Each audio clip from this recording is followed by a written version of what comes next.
All right, well, this is the Pastor with No Answers, and we are here with Mark Mohr. And I said that correctly, right? It's just a...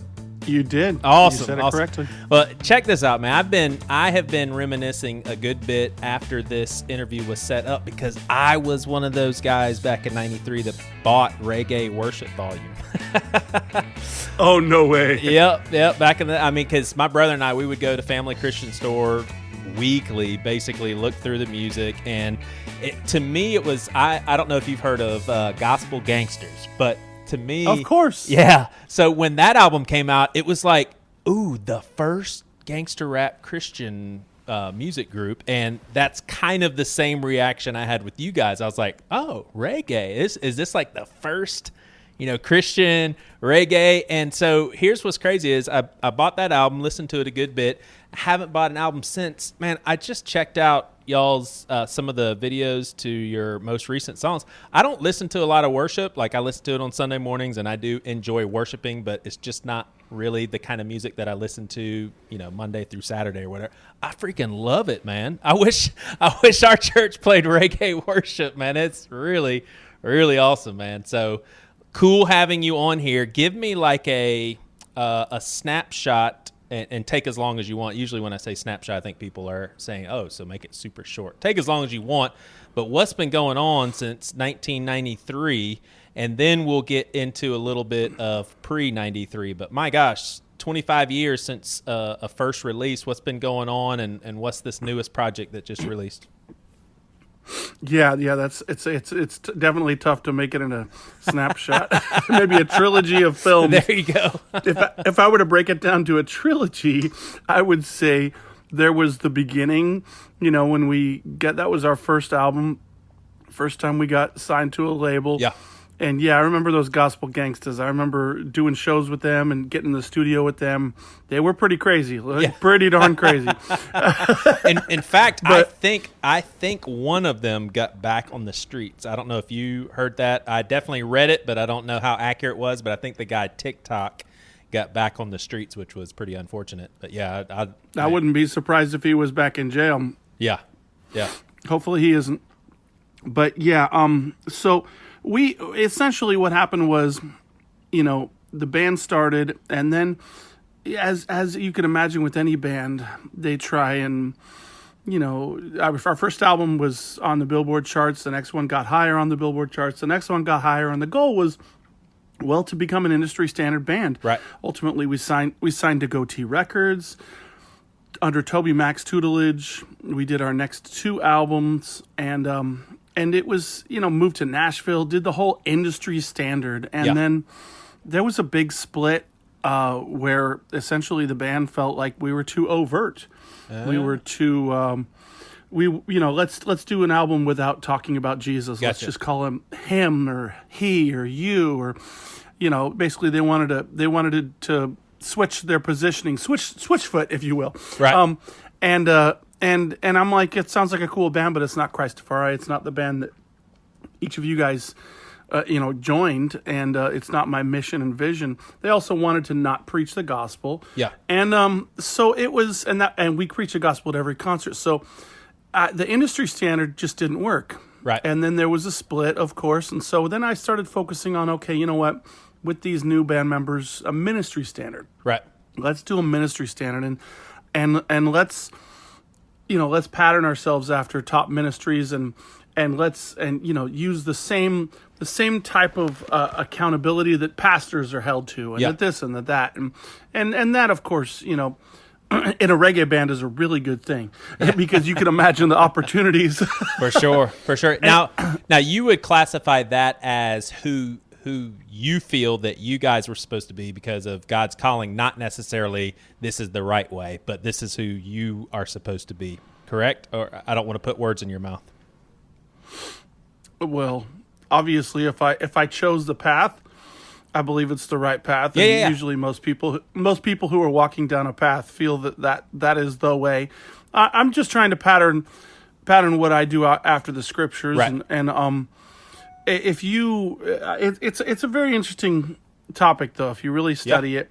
Like, for instance, the whole concept of not intentionally not mentioning God's name. Right. Anybody who wants to give that argument, I would just love for them to read Psalm 40. Yeah. Read Psalm 40 in its completion, and he says probably 5 or 6 times that he will not seal his lips. He will not close his mouth. He will not be ashamed. He will proclaim God's name to the great assembly, in that case, the whole nation. And so I've definitely taken that no compromise, that not ashamed stance. And it doesn't get you on the cover of CCM magazine. Right. It doesn't it doesn't get you the radio play on the stations that prefer overt over covert. I guess my challenge is, and I actually got to meet with one of the top Christian rappers who doesn't call himself Christian. Yeah. And I said, the whole concept of being overt versus covert, I understand it. Let's talk about it like if it was a Mission Impossible thing. Whether you're overt or whether you're covert, you still have an objective. Yeah. And what is that ultimate end game? What's your end game, and how are you going to get to it? And how are you going to know that you didn't pass it up? And so I understand the concept of certain people saying, "Hey, you know what?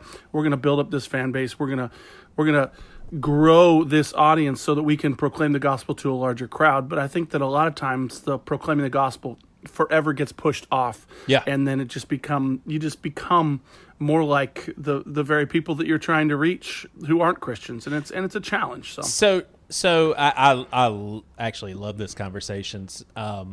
Does the objective of the gospel have to be done through the music though? And that's like, do you think that there are some people that they feel compelled to play more from a parable standpoint, or sing more about relationship with girls, or political, or what I'm saying? Like, can't there be a Christian that says, well, I'm a Christian, hopefully my life reflects that, hopefully in my day-to-day relationships, but when I sing, that's just not necessarily my aim. I mean, do you think there's a place for that?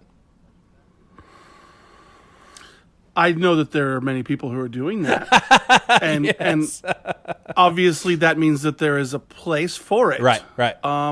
I don't think that God intentionally created us, saved us, sanctified us, and redeemed us, and said, okay, now there's going to be a few of you who are going to be overt, and the rest of you guys, I just want you to just stay quiet and just live your lives, and hopefully somebody will come up to you someday saying, oh, that smile is so beautiful.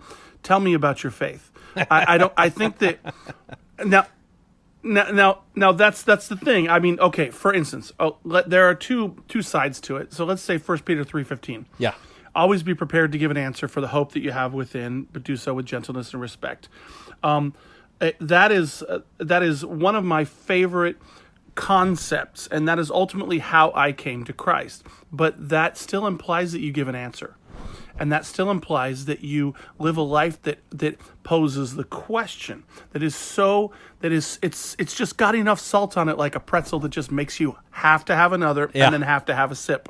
And so I guess what my question is are there people out there who are just a bag of salt, trying to pour salt down people's throats and disgusting them with Christianity? Absolutely. Yeah.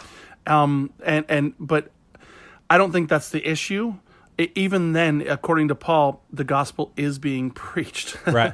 And I guess, so I was at church just 3 nights ago, and the pastor was talking about that passage, and about Paul talking about people who were preaching the gospel for the wrong reason. Yeah. And he said at least the gospel was being preached. And I started thinking about some of these artists, and I started thinking, here's the issue though.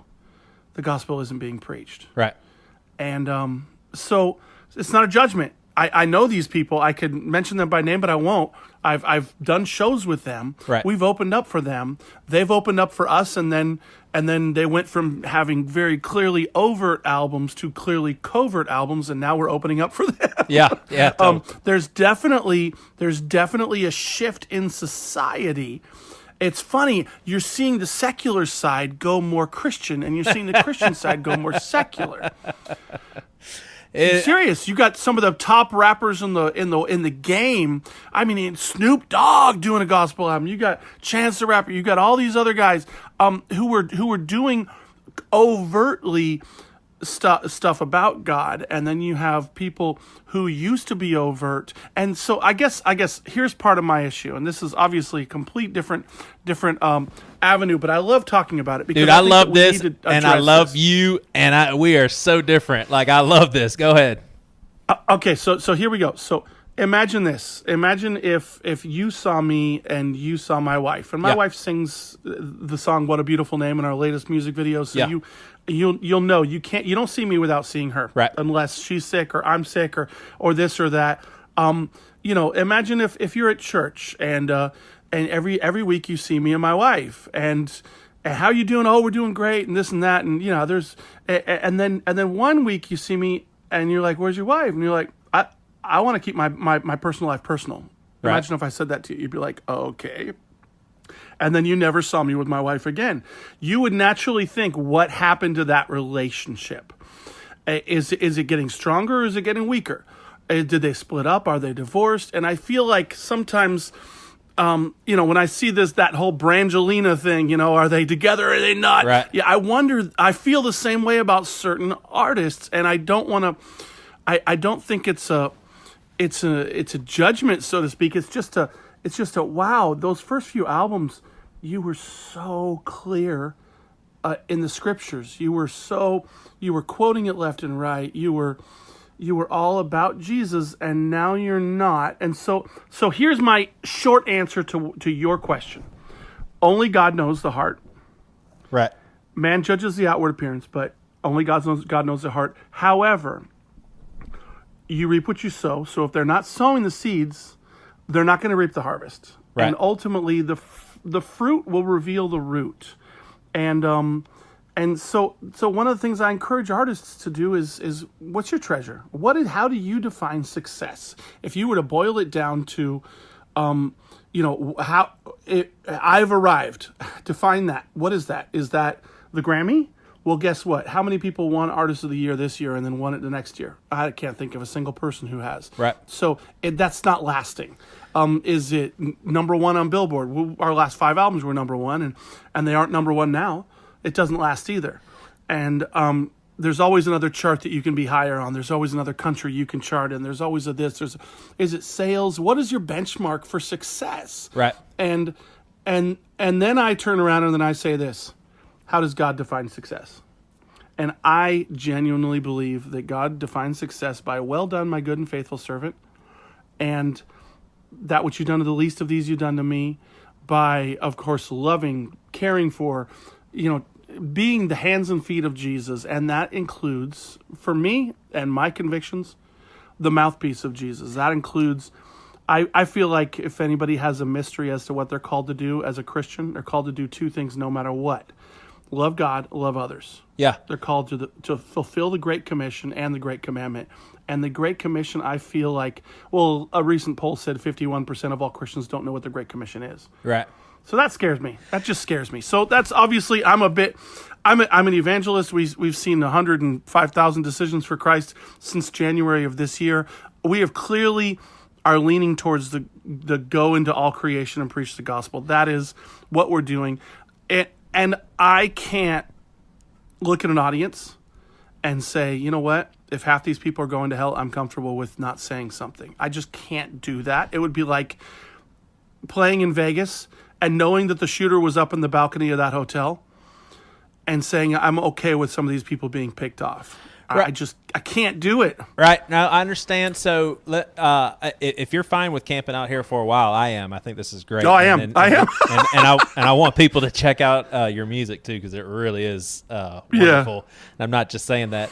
So why would you say – it just sounds like – here's the message that I'm picking up. It sounds like Jesus is only excited about – you and Jesus. Like, why wouldn't Jesus be excited about you singing about other stuff? It seems like he is interested in every aspect of our lives. And, a couple of examples that came to mind is, if I was a great painter, which I'm not, could I paint scenery that I know God creates, or do I have to draw a cross on every single picture that I draw? And then I do think that you keep bringing up Paul as an example, but it seems as if, and I could be reading it wrong, I've read a lot of stuff wrong, but it seems like when he's the passage where he's in Mars Hill, it seems like he does stay a little generic so he can keep their attention a little bit more and get their buy-in, and even quotes from their fallacious gods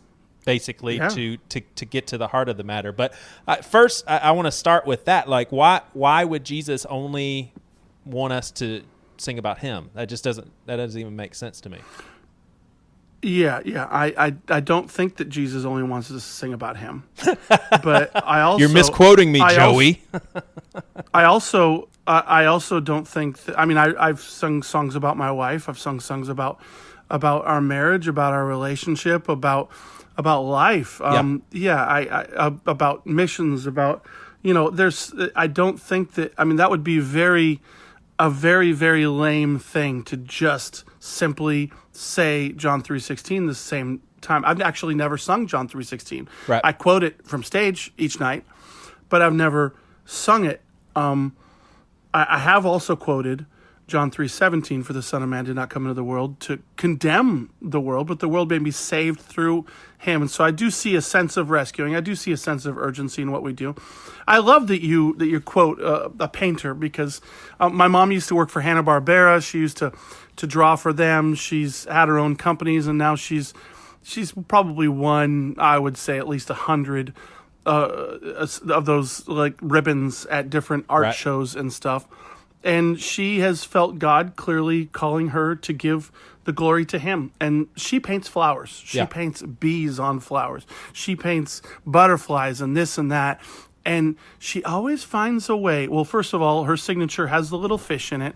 But she always finds a way to tie in a scripture in one way or another, not even a scripture, but a little saying, a little phrase. She incorporates words into her paintings. Not all painters should do that, but okay, here's the deal. Let's say you're a plumber. Yeah. Can you be a Christian plumber? Do you have to make a cross coming from the bottom of the sink? Of course not. But the fact that you're a plumber working with a wrench doesn't change the fact that Jesus saved, I believe, his most important message for last. So his disciples, the numbskulls that they were sometimes, wouldn't miss it.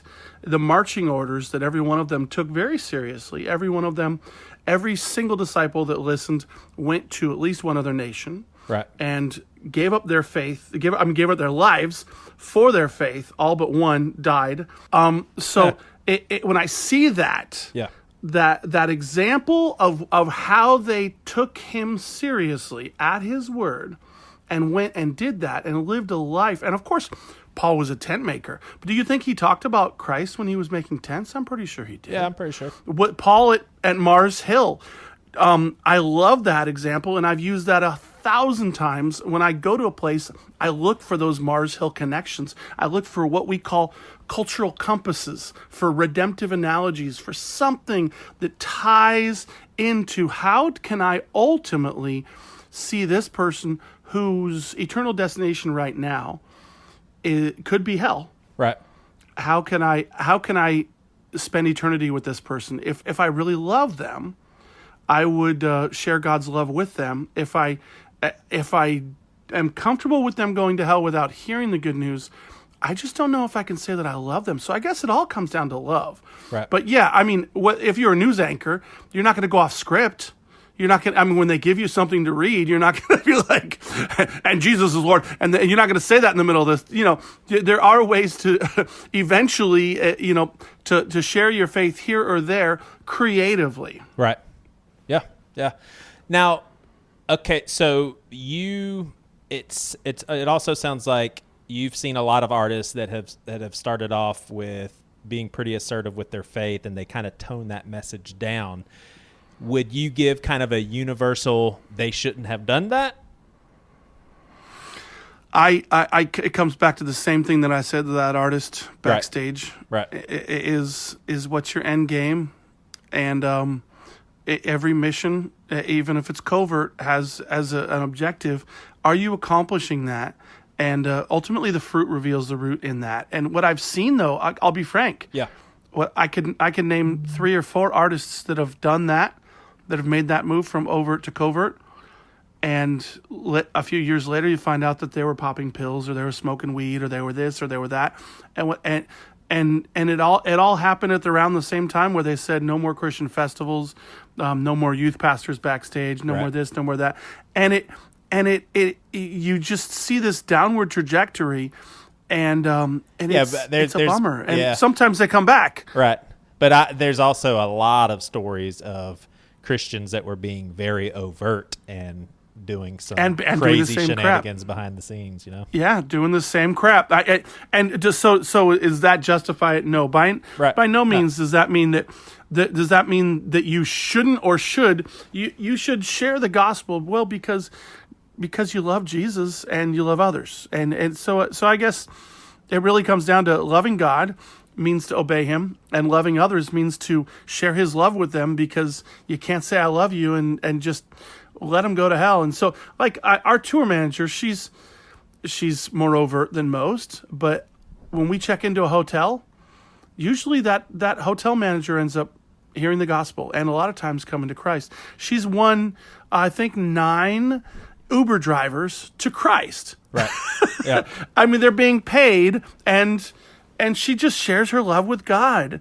And some people say, yeah, well, that's not my calling. And for that, I would say it may not be your gifting, but I would say it's probably just not your obedience, because I think, I don't want to sound judgmental, but I know it sounds like I'm judgmental, but when I see what Jesus said so clearly in the Great Commission, which I think is the greatest mission and the greatest calling, and for me, as we fulfill it, we see the greatest joy. I think for us, it's the path to peace, and it's the path to joy and fulfillment and soul satisfaction. Yeah. Also. So let me use an example, and I'll say some things that he said, and then I'll kind of interject some of my opinions. But we've on another podcast that I do, we've talked to Lecrae. I would imagine you've heard of him. Have you heard of Lecrae? No, I never have. Yeah, of course I have. So we talked to him a couple of times, and how he describes it is that he realized that his old material was just speaking to one demographic, one sect of humans, which was Christians. And I would even say, like, if let's just camp out, and let's say that every Christian should be about the gospel with their art. Like, I don't think I agree with that, but let's just say we both agree with that. It seems like I would say with their lives. Can we say with their lives? And it should bleed through. It should bleed through whatever they do. Okay. It should bleed through, and it's not just the gospel. It's God's love overall. Yeah, go on. Gotcha. So it sounds like, even from a evangelist point of view, someone who's just like, I want to reach as many people as I can. Lecrae's newest material, more people are going to listen to that. Like, if someone turns it on, let's say someone who doesn't care anything about church, doesn't care anything about God, if they turn that on, they'll be like, whoa, this is kind of dope, man. I like this. Whereas a lot of the older material, I guarantee some of those same people would be like, this is all right, man, but I just don't jive with these lyrics. Done. So even from I want to reach people for the gospel, it seems like for some people that may be pretty handy by it not being so. I mean, I personally like his newer material more than the older. So John Mark McMillan is another one, the guy that wrote Oh How He Loves Us. I mean, his newest material, personally, I love it just from a musical standpoint. But for me to see him as less dedicated and you're not saying that, but for me to see him as less dedicated as a Christian and someone that cares about people's souls because he's not writing overt worship songs anymore, that doesn't make sense to me. I can't judge his heart. Right. I do think that when someone comes up with a logo, a label, and they champion it, and they build their entire brand around it, and it's based on a Bible verse. Yeah. And that Bible verse is their vision statement, their mission statement, this is who we are and this is what we are. I think that you shouldn't then omit the contents and the imperative of the Bible verse and just keep the numbers. I think that you need to not forget that there is that if you're saying I'm not ashamed, and we're talking about the 116 click, if you're saying I'm not ashamed of the gospel of Jesus Christ, it is the power of God for salvation unto all who hear, unto all who believe, and I would definitely say, okay, so how are you doing in living that out now in this new dispensation of your life? And of course, the beats are going to sound better. Of course, they're going to. I mean, you're talking $1 million producers now. You're talking. He's working with almost entirely secular people who are at the top of their game, and before it was a small inner circle. Right. But this is not a judgment, but I just want to tell the world that I'm going to talk about him because I'm a billboard and I'm brand new. Right. And I'm going to keep my billboard up. I'm not going to put something else over it. I'm not going to let it dilapidate, and I'm not going to let people forget about it. And some may see that as a lyrical reference, if you recall, but I definitely see a difference. Yeah. And I will say that his latest album, he doesn't just say, Jesus, Jesus, Jesus, yeah, you thought I'd never say it. He actually is more overt in it. I cannot even pretend to judge somebody's faith, somebody's heart, somebody's attitude. I had a conversation with him, and he seems like a genuine guy who's seeking the Lord and daily. I heard an interview that he did where he talked about how the early way of his justification of moving from point A to where he's at, we'll call it whatever, point L for Lecrae, was that I was following Cross Movement's pattern of doing things. Right. And that wasn't me.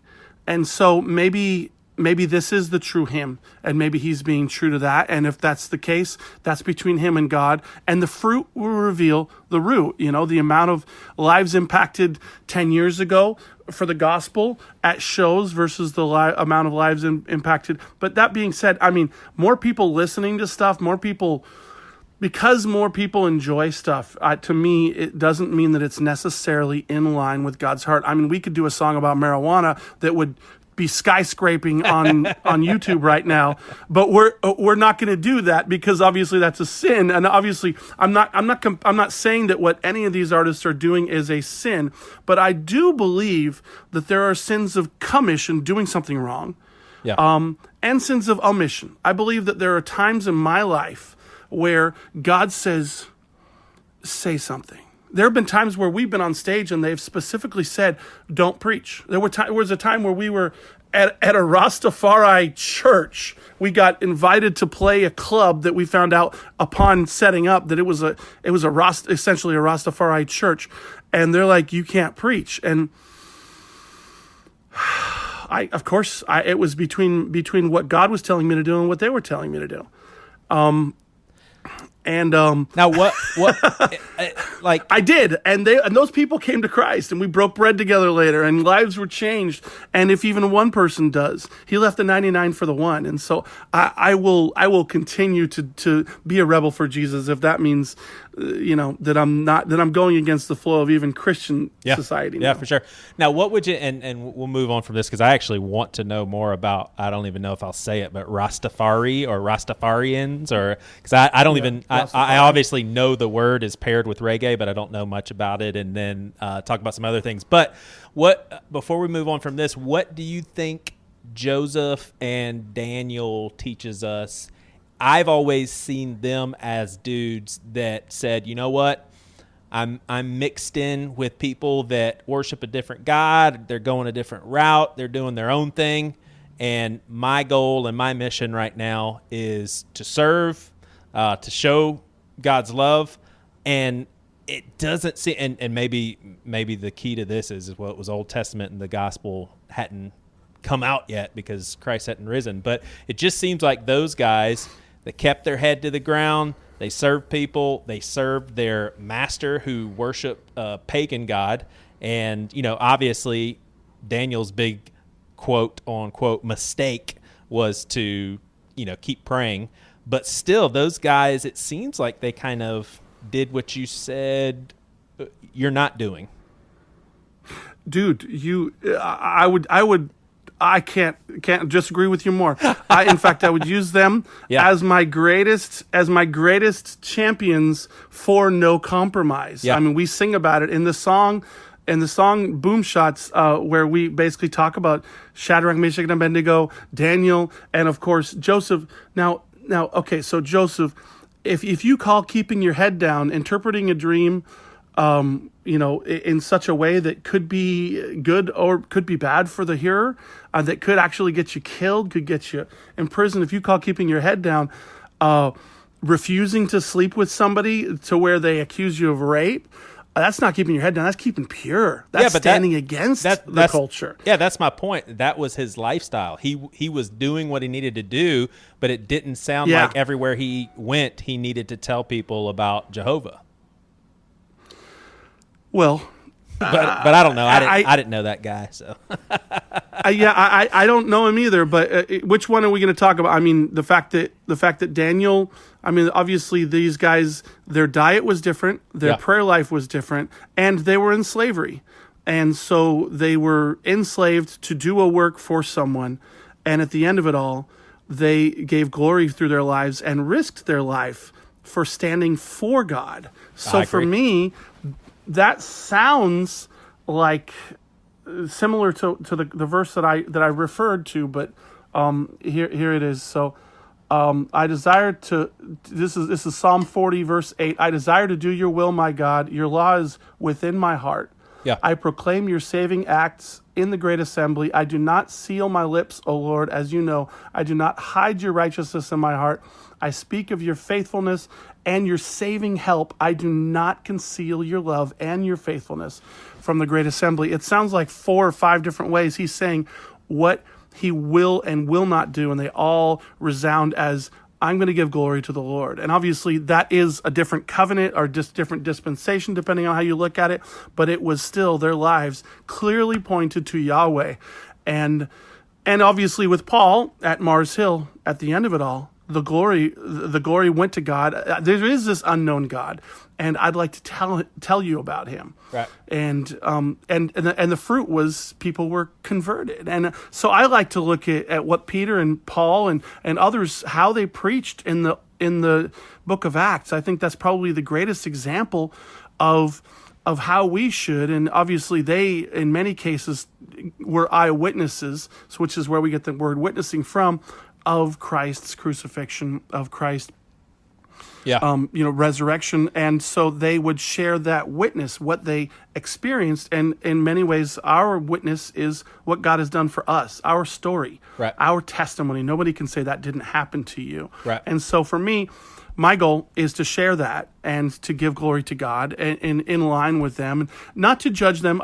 These other artists, my mindset is this: I'm going to stay in my lane, and I'm going to continue to store up treasure in heaven, not on earth. And wherever your treasure is, your heart will be also. And I believe God will reward us for what we're doing. That we're not doing it for the reward. We're doing it for the fact that He loved us, He saved us, and we're just obeying. We're just responding, reciprocating that love. Now, is the assumption that they are not storing up in heaven, like due to their lane? I don't know. Yeah. Like I said, I'll go back to the same thing. Only God knows their heart. Yeah. And the fruit will reveal the root. So, I'm going to continue doing that in the way that I see in line with the Scripture the most. Yeah. And I feel like even John Foreman wrote a letter, you know that one, and in that letter he uses a lot of logic. He uses a lot of rationale. Is Beethoven's sonata any more Christian than, and this and that? But I just want to encourage anyone who's listening that I'm only trying to use the scriptures as my guide. Right. And the scriptures, this is the cool thing about the scriptures, man. There's so many, they're so multifaceted. There's 66 books. They're God inspired. They're God breathed. They're life transforming. Why not infuse your lyrics with something that will last forever? Right. Why not infuse your lyrics with something that will never return void? Why not put the authority of the Lord into your passages, into your lyrics, your poetry? I'm not trying to use rationale to or to even reason or debate what any of these artists are doing. I'm just trying to come right back to, this is what the scripture says, and so because of that, I'm going to let my words, let the word of Christ dwell richly among us, teaching and admonishing one another in songs, hymns, and spiritual songs. That's letting the word of God dwell richly in my songs, and in everything giving thanks to the Lord. I'm going to do that. If somebody else takes another path, I'm not going to let them knock me out of my lane to try and get a further position in the industry. And here's the funny thing: when we decided to do all this, when we decided to be, we've always been overt, but when we decided to move from the ministry standard to the mission standard and to be full-time missionaries, it was that year that we got a #1 on Billboard, and every album since.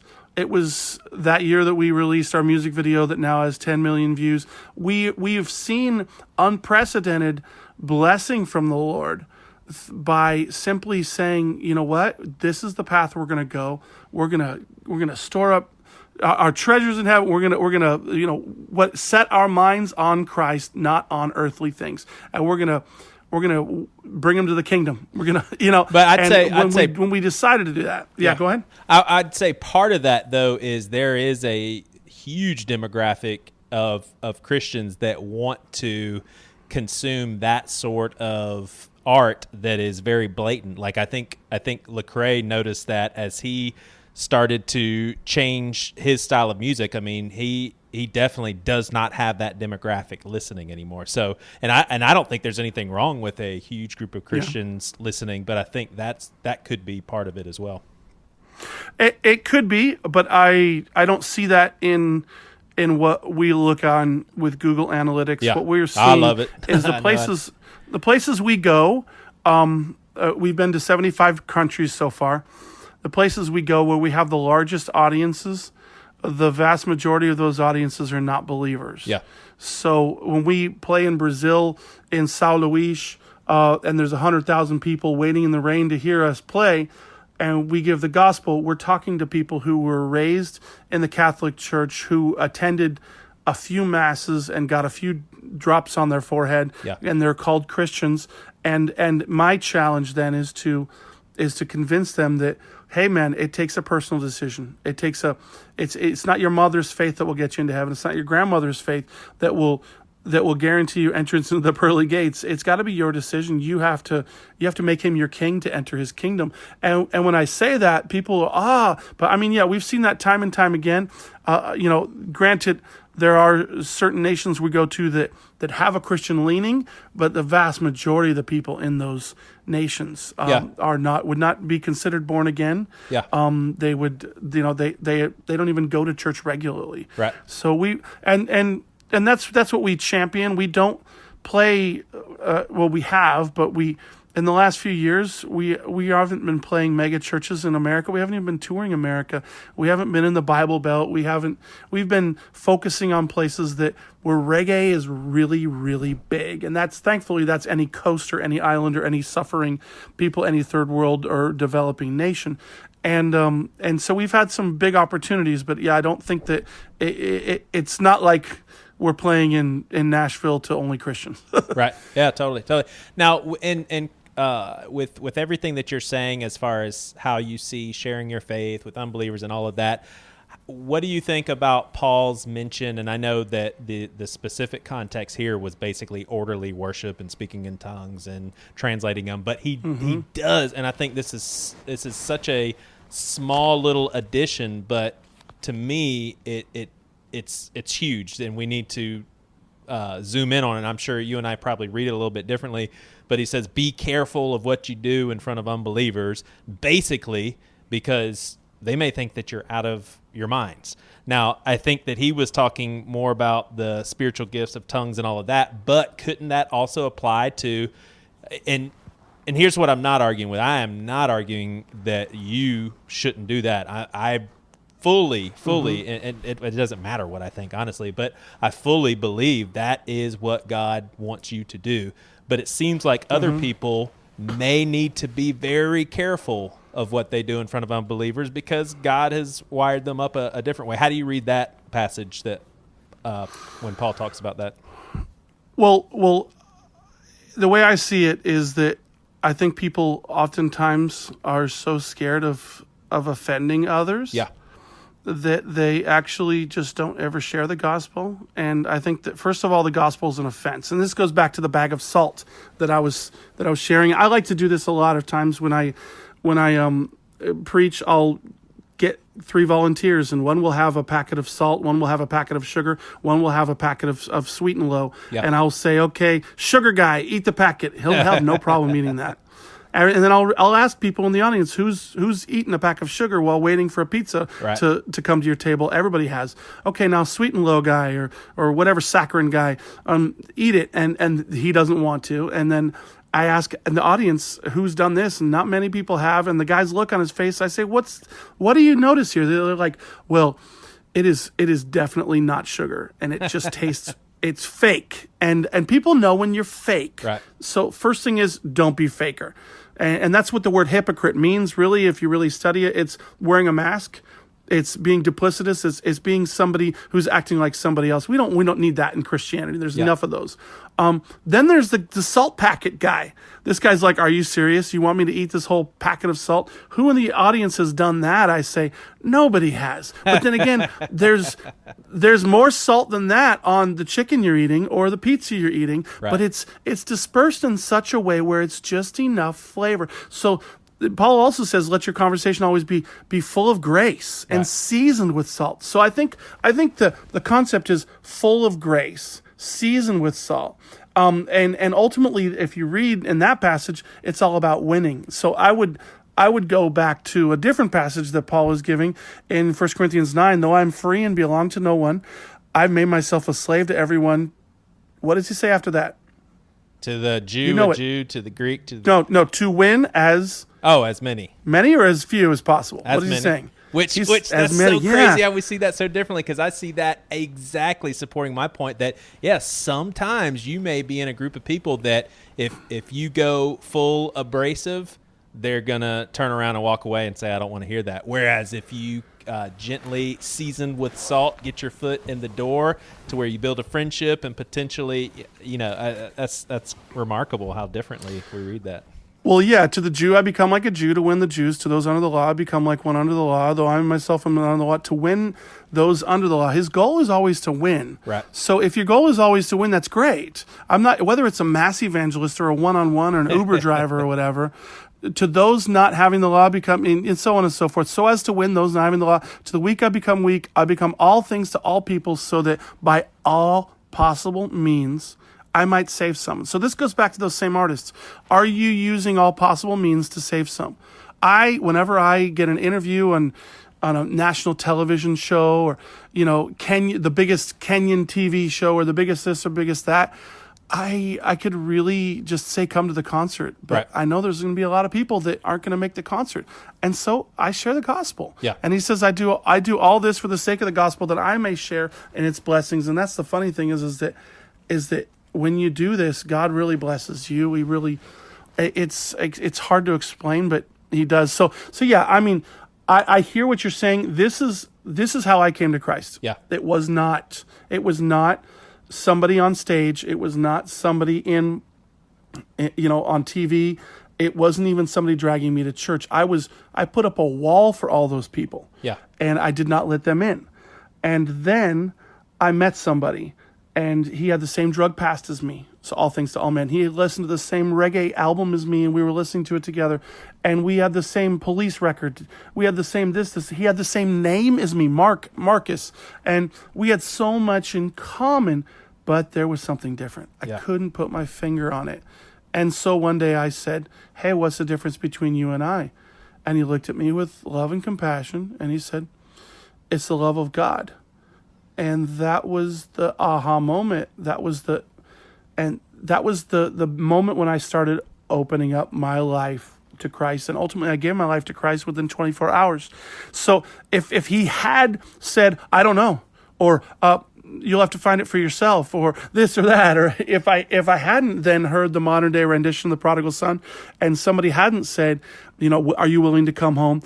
I may not have. But you asked him. That's what's so beautiful about that story. That's beautiful that how your friend was acting and how they interacted with you. You had to know what the difference was. They didn't tell you until they asked. I think that's extremely instrumental to this conversation. It was beautiful. It goes back to St. Francis of Assisi. Wherever you go, preach the gospel using words when necessary. But I think that words are still necessary. Yeah. And I do believe that there is a time to ask a question. Yeah. And that's where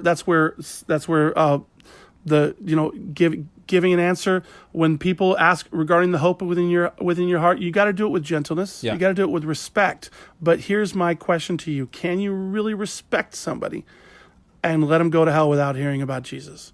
Can you really respect and honor them and say you love them without doing your best to one way or another share God's love with them? I would say that the scriptures would indicate that loving others is sharing God's love with them. All right, this has been great. Educate me on something that you said about CCM. Like you said that given your very overt Christian lyrics, you would not be seen on CCM. I thought it would be the opposite. Those guys are kind of neutralizing their brand. No, are you kidding? Yeah, I have no idea. Okay, well, let's look at the Mark, ones you just who laughed at me, man. You just laughed. No, well, I just okay. Here's a great example. I remember when we had that split in the band, and some of the band members said, we're called to not mention God's name, to no longer altar calls, no longer this, no longer that. Right. By the way, their album failed. Yeah. They got dropped from their label. They cannibalized each other and broke each other up, and it was over. It died as quick as it started. So obviously the fruit is revealing the root in that it was not set in the right foundation, or at least it doesn't appear to have been. I remember at that time I recorded Word, Sound, and Power. I did it as a demo, note for note on what's on the album now, but as a demo in this little storage unit in Franklin, Tennessee, and it was a labor of love. And then I took it to every single label, and every label's like, nope. Wow. And I met with Word Records, and I sat down with a guy named Tony Shore, and he was the top guy, and he's like, Mark, this is what you need to do, man. You need to go mainstream, but stay in the Christian market. Yeah. You need to do. What does that mean? Switch foot. What does that mean? You need to switch foot. And here's this new band from San Diego, and they're pastors' kids, so they love the Lord. They just don't talk about Jesus in their songs, and you need to do that, and that'll get you so much further. Yeah. And that to me was like tasting horseradish mixed with anchovy juice and a bunch of, I don't know, I could say other disgusting things, but that to me, it was more disgusting than the slimy pit that God brought me out of, because it just isn't my lane. It isn't what I believe God has called us to do. It isn't what I learned in Bible college. Yeah. It isn't what I studied. It isn't what I find in the scriptures. Once you've got to get a position, don't mention God. And so for me, that was a kind of a real left a distaste in my mouth. And then what I saw happen from then on was that every major Christian label was bought out by a secular conglomerate, every single one of them. And they now the bottom line, or the thing that mattered the most, was the top dollar. And here's the real challenging thing, is that those secular conglomerates are based in that are or had branches in Nashville, had seen significant success by taking country artists and transitioning them over to mainstream. Right. And so they said, you know what? In the same way that they crossed over and got a bigger audience, let's do that for our Christian artists. Yeah. And what I've seen in the last few decades is, man, when I was a kid, I couldn't go to a Christian concert without hearing somebody share their faith and without an altar call, whether it was a Sweet Comfort Band, whether it was Daniel Amos, or who were some of the other ones that were doing it? Larry Norman, Keith Green, of course. Right. They shared their faith. DC Talk was a great example of that. They were one of the last ones to make sure they did that. And I don't know what other artists are doing that now. Quite honestly, I haven't been to a lot of shows, Christian shows.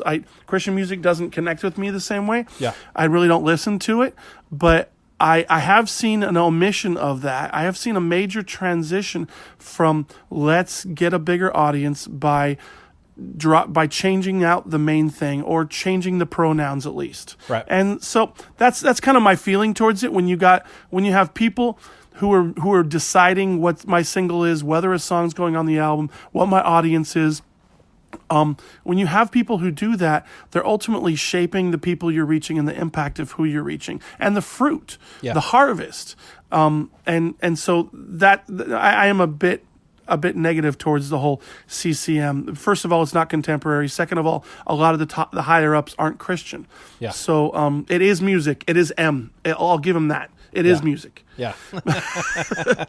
But look at those artists that I mentioned that I didn't mention. When did POD finally get on the cover of CCM magazine? When did Lecrae finally get on the cover? When did what was that? The Kiss Me band, Sixpence. When did they?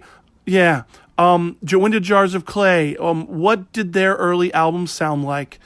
And did they ever get on the cover in their overt stuff? Or was it when they just sang about Kiss Me or this or that? Was it at that point that the CCM said, this is us?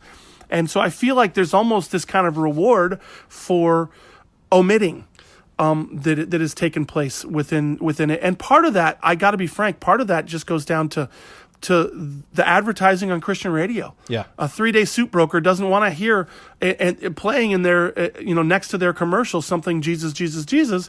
They want to hear something about love and happiness and joy and feeling good, and that's going to sell more suits, and so they'll advertise on that station. So I think a lot of that. And I remember when we were trying radio with this, guys like the top radio guy that we were working with, like, this isn't cracking and we don't know why, so we'd like to get some knob turners in Texas to get a whole bunch of random people in there, and they're going to turn some knobs, and if they like what they're hearing in the song, they're going to turn it up, and if they don't, they're going to turn it down. And then we'll rework your entire song around getting rid of the things that people don't like. And I was thinking to myself, wow, imagine if Bob Marley had to deal with knob turners, or Bob Dylan, or any of these other guys. They'd be like, forget that. Right. Where does artistry go out the window and it becomes industry? Not for me. I read on Wikipedia, which I know is not a great source, but they said that some Christians are offended by you and other band members because of your dreadlocks and because you sing in a style typically associated with Rastafari. And my question is, do you please tell me that's not true, or is it happening still? Is that something that was in the past, or is that crap still going on? Crap is a good description of it. That's just it's so medieval, archaic to me. I'm just like, can we please move past hair? I just received. Okay, we get a lot of positive comments on our YouTube music videos. We release one music video per month. One of the blessings of not being in CCM, where we just do whatever we want, whenever we want, however we want. And so one person commented, that they love the music and that they love the message and the lyrics, but then they quoted something in 1 Corinthians. And I was like, what are they? And that they have a major problem with us. I looked it up, and it was that a man shouldn't have long hair. And I was like, are you serious? This guy wouldn't let Jesus into his church. Oh, goodness. Yeah. Occasionally we get it, but usually it's only from someone that's Jamaican. Yeah. Jamaicans have really well, Rastafari is pretty. It was prevalent in at least in influencing the culture, and tell me exactly so what I that could is. see- Is that just new agey smoke weed? I'll get and to be that in one with the second. But universe? yeah, great question. They essentially are, the church is scared of it, and rightly so. Yeah. And because of that, I think that they're throwing out the baby with the bathwater, and I think that they see anything that looks like it, walks like a duck, quacks like a duck, that it is a duck. And if we have dreads, and if we're singing reggae, I could see somebody saying, that's just too close to what we call a cult, which is Rastafarianism. And so essentially the only places that we've ever felt that kind of persecution, where people are just, every single interview question and every press junket is, how come you have long hair? How come you have earrings? How come you're singing reggae over and over and over? It's in Jamaica or in a place called Guyana. So Jamaica and Guyana, where they're more hyper religious. And my response is, hey, you know what? I'm not called to reach people like you. And so if I'm all things to all men, and my calling is to reach the Rastas, I'm gonna have dreads, because that's not a sin. And quite honestly, dreads are found in the Bible. I mean, Samson had 7 locks that he had never cut. You really think he's rebraiding those things every single day? Right.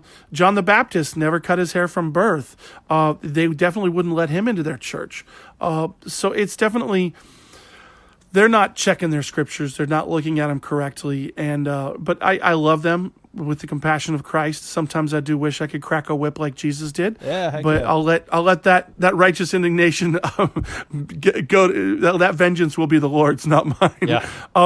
So what is Rastafari? Rastafari, essentially, in a nutshell, is slaves were brought over from Africa. They were trying desperately to find hope, and they were told by their slave masters, you can't have our Jesus. Jesus is white. Black is sin. You are cursed by God. Yeah. That's what they were told. Yeah. Obviously, those were all lies from the pit of hell. Right.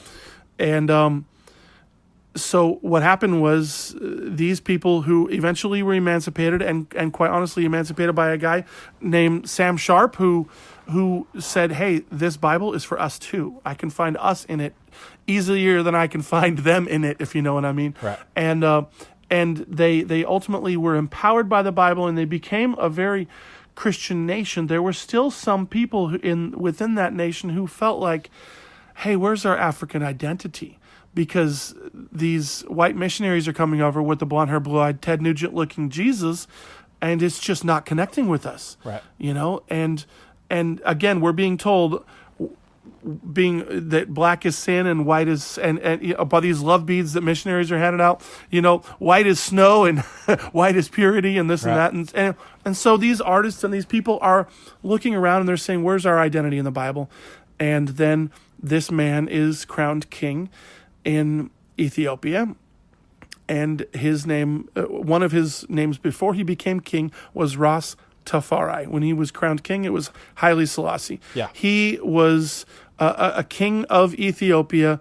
The King of Kings of Ethiopia was his actually one of his monikers, and all the kings before him had that.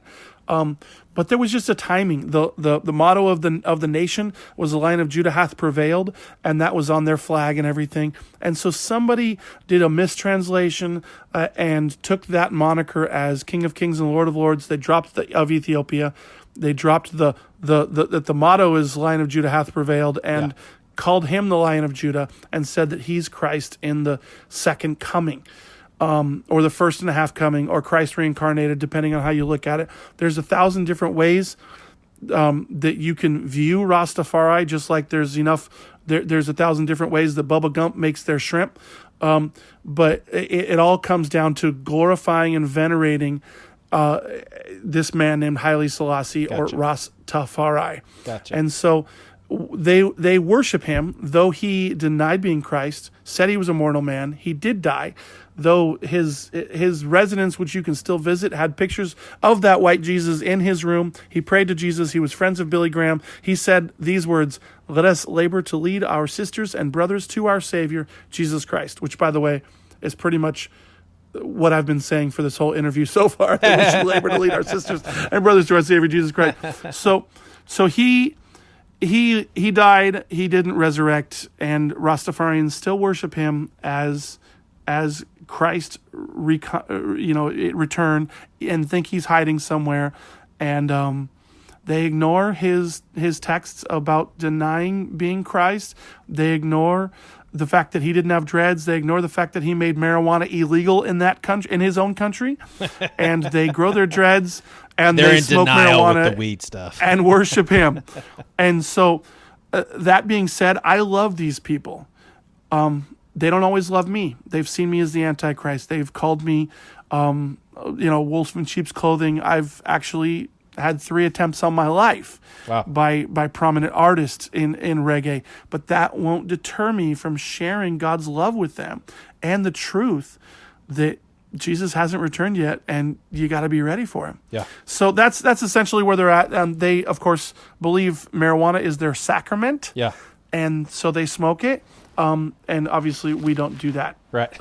Either. So that's the thing with the all things to all men, is that you keep the stuff that is biblical or is neutral, Right.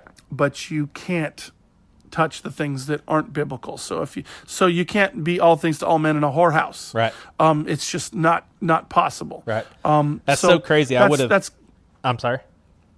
No, go ahead. I would have guessed if someone would have said, "Hey, what's Rastafari mean?" If I had to have guessed, I would have said, first of all, I don't really know, but I would guess rap is to hip hop as reggae is to Rastafari. Like, I just thought maybe it was like a cultural thing intertwined with the music, but I didn't realize the religious aspects. Dummy.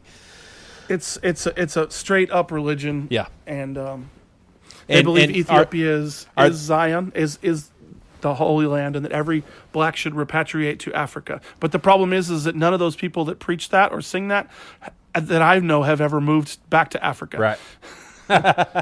Now, do you come into contact with a number of reggae acts that A, are not Christian like you, but B, not Rastafarian either? Or is that a little uncommon? I guess this is where you could say maybe some of those other artists that we talked about have a more longevity in their market. Right. Because we've been overt, and because we've been overt, nobody's fooled. Right. And so when we don't get invited back to Reggae on the River, when the first time we went there, we preached the gospel from stage, and we saw people give their lives to Christ, and we saw those people baptized. We do play in those areas, yeah, and we do try and minister to those people. But I believe that even if one person converts and gives their life to Christ, that it is well worth it, and we continue to do that. But quite honestly, the world isn't fooled. Yeah. The world isn't. The world knows whether we're benign or malignant, whether we're real or not, and there's a, I can't explain it, but there's a spirit about you when you love Jesus, and there's a spirit about you when you worship something very different than Jesus. Yeah. And those two spirits can sense each other. Right. and one on our side it's magnetic. It draws us in. Yeah. But what we found on the other side is that it's repellent. And Jesus made it very clear that we will be persecuted. And persecution I see as a promise. It's a guarantee. If they're not against you, then you should worry. Then you should be like, oh, wait a minute, am I doing something wrong? Yeah. because people are, and now I'm not saying being a jerkweed is persecution. That's just wrong. There's people that are like blink blanks for Jesus, and then they call it persecution. That's just not the case at all. That's where that comes back to gentleness and respect, full of grace, seasoned with salt. But yeah, so essentially we've seen the fruit, but it's easier for us to play in a neutral place and to have people come in to that neutral place, not necessarily in a church, and to have even Christians invite their Rastafarian friends or invite their reggae listening friends to the concert in a neutral place. And then, man, we have fun. Yeah. We squirt them with the 80 foot long squirt gun, the squirt gun that squirts 80 feet long. We have dance contests. We ride the crowd. We teach them all kinds of different moves. We do African music. We do, of course, reggae, dance hall, some different stuff. We party hard and celebrate, and that breaks down the walls and the barriers. And then we share stories of testimonies. I mean, my testimony, I was a drug addict. I was a rebel, a runaway, and I just share in brief what God brought me out of. We talk about how my wife was molested as a young child and raped as a young adult, and how God brought her healing and brought her out of that. How another band member was born never knowing his father. How he was born legally blind and was suicidal, tried to kill himself 3 times. How he found hope through that. Right. And as we do that, those stories, that witnessing, that this is what happened in me, it endears people to you. I can't explain it, but when it comes time for the gospel, after sharing a few snippets here and there, the thing that I say is that Jesus isn't here to judge you. Right. Jesus isn't pointing a finger of condemnation. He didn't come to the world to condemn. He's not mad at you. He's not your dad wanting to discipline you. He's reaching out his hand to rescue you, and we all need to be rescued from our sin. You can't get to heaven unless you've been forgiven.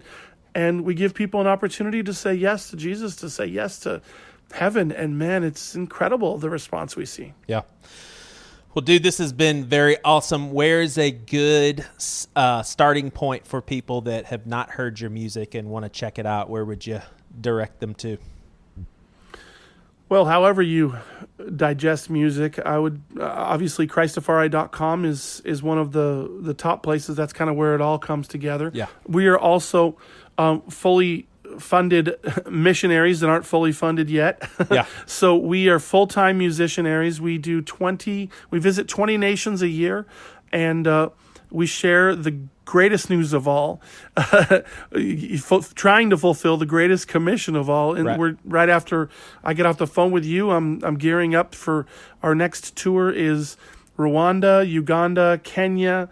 Then we go to Europe, Switzerland, Netherlands, Czech Republic, and then we go to Papua New Guinea, Solomon Islands, Australia, and Brazil. Then we end the year in Seychelles, Mauritius, and Reunion Islands. Dang. So we are going, and we are sharing his love everywhere we go, but we can't go unless people send us. So if you believe in what we're doing, if what we're saying resonates with you, if you believe that the fruit reveals the root and that this is a fruitful tree and you want to sow some seeds into that, we would love to have you as a partner. Monthly partners are what we're looking for. Yeah. Christafari.com is the way to go, and there's a donate button there. And then beyond that, of course, you give us a penny for every song you listen to on Spotify. Right. Yeah, for sure. that trickles in. YouTube, we have about 60 music videos up on YouTube that feature a lot of the missions work we're doing worldwide, and then our email list from Christafari.com is really the best way to not miss a beat. But we really appreciate prayer partners too, because man, you can't imagine the kind of opposition. Well, I've told you of some of the opposition we get. It's not easy. Doing one mission trip a year is tough. Doing one mission trip to 6 countries at a time is even tougher. Doing it with 12 to 14 people, and